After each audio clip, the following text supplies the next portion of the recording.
Ito guys, part 2. Ito na po yung part 2.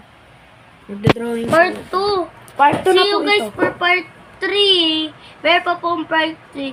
Comment down below po kung ano yung gusto ng drawing.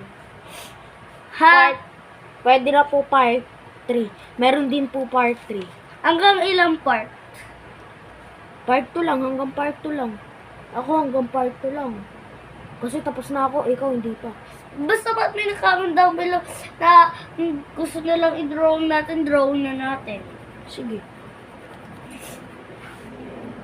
Hati tayo. Ibang comment yung i-drawing mo. Halimbawa, may napili na akong comment.